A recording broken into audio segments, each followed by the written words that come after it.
മിക്ക ആളുകളും ഏത് കോഴ്സ് തിരഞ്ഞെടുക്കണം എന്നുള്ള കാര്യത്തിൽ കൺഫ്യൂസ്ഡ് ആയിരിക്കും. സോ ഒരു കോഴ്സ് തിരഞ്ഞെടുക്കുമ്പോൾ നമ്മൾ എന്തൊക്കെ കാര്യങ്ങൾ മുൻനിരയിൽ വെക്കണം എന്നുള്ളത് നമുക്ക് നോക്കാം. പലരും ഇൻസ്റ്റാഗ്രാമിലെ റീൽസ് കണ്ടിട്ട് ഓക്കെ ഈ കോഴ്സ് കൊള്ളാം എന്ന് വിചാരിച്ച് ആ കോഴ്സ് തന്നെ ചെയ്യണം എന്ന് പറഞ്ഞ് ഇൻസ്റ്റിറ്റ്യൂഷനിലേക്ക് വരാറുണ്ട്.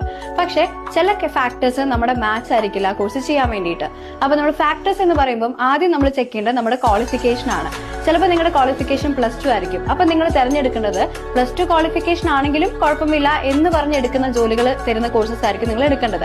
2, ചിലപ്പോൾ നിങ്ങളുടെ ക്വാളിഫിക്കേഷൻ ഒരു പ്രൊഫഷണൽ ഡിഗ്രി ആയിരിക്കും. മേ ബി ബിടെക്കോ അല്ലെങ്കിൽ കമ്പ്യൂട്ടർ സയൻസ് ബാക്ക്ഗ്രൗണ്ടോ അല്ലെങ്കിൽ കൊമേഴ്സ് ബാക്ക്ഗ്രൗണ്ടോ. സോ അതുമായി ബന്ധപ്പെട്ട കോഴ്സ് എടുക്കുമ്പോഴാണ് നമുക്ക് പെട്ടെന്ന് ജോലി കിട്ടുന്നുണ്ടാവുക. ചിലവരുടെ ഡിഗ്രി എന്ന് പറയുന്നത് എനി കാറ്റഗറിയിൽ പെട്ട ഡിഗ്രിയാണ്. അതായത് ഫിസിക്സ്, ഹിന്ദി, മലയാളം, എക്കണോമിക്സ് അങ്ങനത്തെ.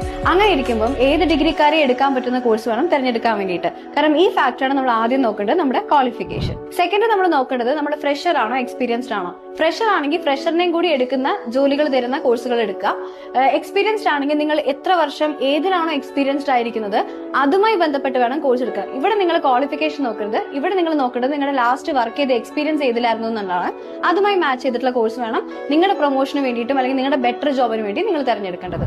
3, പ്ലേസ്. ചില ആളുകൾക്ക് ഇന്ന സ്ഥലത്ത് തന്നെ ജോലിക്ക് പോകണം എന്നുണ്ടാവും. ഫോർ എക്സാമ്പിൾ ചില ആളുകൾക്ക് പാലക്കാട് തന്നെ ഇരിക്കണം, ചില ആളുകൾക്ക് എറണാകുളത്തേക്ക് പോകണം, ചില ആളുകൾക്ക് ദുബായിക്ക് പോകണം. സോ ആ ഓരോ സ്ഥലങ്ങളിൽ ഓരോ കോഴ്സിനാണ് അല്ലെങ്കിൽ ഓരോ ജോലിക്കാണ് ഏറ്റവും കൂടുതൽ ഡിമാൻഡ് ഉള്ളത്. സോ നമ്മൾ ഏത് സ്ഥലമാണോ ഏറ്റവും കൂടുതൽ നന്നായി പ്രിഫർ ചെയ്യുന്നത് ആ സ്ഥലത്തിനനുസരിച്ചുള്ള കോഴ്സ് സെലക്ട് ചെയ്യും. 4th വൺ, നിങ്ങളുടെ ഏരിയ ഓഫ് ഇൻട്രസ്റ്റ്. നമ്മുടെ ഇൻട്രസ്റ്റ് ഏതാണോ അതനുസരിച്ച് കോഴ്സ് എടുക്കുക. എന്നാൽ ഈസി ആയിട്ട് നമുക്ക് സക്സസ് ആവാൻ പറ്റും.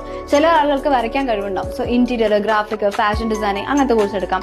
ചില ആൾക്ക് നന്നായി സംസാരിക്കാൻ കഴിവുണ്ടാവും. അങ്ങനെയുള്ള ഒരു ബിസിനസ് അഡ്മിനിസ്ട്രേഷൻ റിലേറ്റ് ചെയ്ത കോഴ്സ് എടുക്കാം.